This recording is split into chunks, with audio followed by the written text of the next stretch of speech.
শুভেচ্ছা নিচ্ছি Iran live news থেকে। আসসালামু আলাইকুম। বিশ্বের সবচেয়ে উত্তপ্ত এই মুহূর্তে আমরা আপনাদের জন্য নিয়ে এসেছি মধ্যপ্রাচ্যের রণক্ষেত্রের সর্বশেষ পরিস্থিতি। আমাদের সঙ্গে থাকুন, চ্যানেলটি সাবস্ক্রাইব করতে ভুলবেন না। আপনার মতামত কমেন্ট বক্সে লিখে জানান। শান্তির আলোচনা কি তবে কেবলই লোক দেখানো? একদিকে কূটনীতি তৎপরতা, অন্যদিকে রণক্ষেত্রে পাল্টাপাল্টি হুঙ্কার।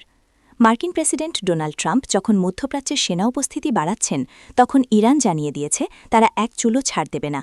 মার্কিন সেনাদের জন্য ডেথ ট্র্যাপ সাজিয়ে আগুনে পুড়িয়ে মারার হুমকি দিয়ে ইরান এখন রণপ্রস্তুতির চূড়ান্ত পর্যায়ে।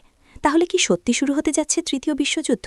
মধ্যপ্রাচ্যকে ঘিরে যুদ্ধ বন্ধের কোনো নাম নেই, বরং যুদ্ধের আশঙ্কা দিনের পর দিন বেড়েই চলেছে। আর এদিকে কূটনীতি আলোচনার আড়ালে ইরান ও যুক্তরাষ্ট্রের মধ্যে উত্তেজনা এমন পর্যায়ে পৌঁছেছে যেখানে যে কোনো সময় শুরু হতে পারে বড় ধরনের সামরিক সংঘাত, যার প্রভাব পড়তে পারে পুরো বিশ্বে। ইরানের পার্লামেন্টের স্পিকার মোহাম্মদ বাঘের গালিবাব সতর্ক করে বলেছেন, শত্রুরা প্রকাশ্যে আলোচনার কথা বললেও গোপনে স্থল অভিযানের পরিকল্পনা করছে। তার এই বক্তব্য নতুন করে উদ্বেগ বাড়িয়েছে আন্তর্জাতিক অঙ্গনে। অন্যদিকে যুক্তরাষ্ট্র এখনও সরাসরি স্থলযুদ্ধে জড়ানোর সিদ্ধান্ত না জানালেও মধ্যপ্রাচ্যে সামরিক উপস্থিতি বাড়াচ্ছে। মার্কিন প্রতিরক্ষা সচিব জানিয়েছেন, প্রয়োজন হলে ওয়াশিংটন সর্বোচ্চ পর্যায়ে যেতে প্রস্তুত, বিশেষ করে ইরানের পারমাণবিক কর্মসূচি ঠেকাতে। আমাদের এই লাইভ কাভারেজের সঙ্গে যুক্ত থাকার জন্য ধন্যবাদ। চ্যানেলটি সাবস্ক্রাইব করে রাখুন এবং পাশের বেল আইকনটি প্রেস করুন, যাতে সর্বশেষ আপডেট সবার আগে পৌঁছায়। ভিডিওটি ভালো লাগলে লাইক দিতে ভুলবেন না। আপনার মতামত কমেন্ট বক্সে জানান। যুক্তরাষ্ট্রের ভেতরেই এই যুদ্ধ নিয়ে রয়েছে বিরোধিতা। বিভিন্ন জরিপে দেখা গেছে অধিকাংশ আমেরিকান নাগরিক ইরানের সেনা পাঠানোর বিপক্ষে। এতে বোঝা যাচ্ছে সম্ভাব্য যুদ্ধ শুধু আন্তর্জাতিক নয়, অভ্যন্তরীণ রাজনীতিতেও চাপ তৈরি করছে। অন্যদিকে বিশ্লেষকরা বলছেন, সংঘাত শুরু হলে সবচেয়ে বড় ধাক্কা লাগবে জ্বালানি খাতে।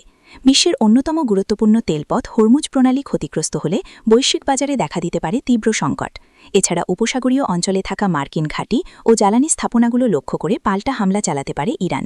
এতে পুরো অঞ্চল জুড়ে ছড়িয়ে পড়তে পারে অস্থিতিশীলতা ও মানবিক সংকট। সব মিলিয়ে আপসের কোনো স্পষ্ট লক্ষণ না থাকায় ইরান যুক্তরাষ্ট্র উত্তেজনা ধীরে ধীরে এগোচ্ছে এক অনিশ্চিত ও বিচক্ষণ পরিণতির দিকে।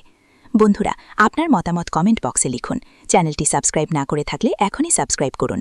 ভালো লাগলে লাইক দিয়ে আমাদের উৎসাহিত করুন। ইরান লাইভ নিউজের পক্ষ থেকে সবাইকে ধন্যবাদ। আমরা আবারও নতুন আপডেটে আপনাদের সঙ্গে কথা বলব। আসসালামু আলাইকুম।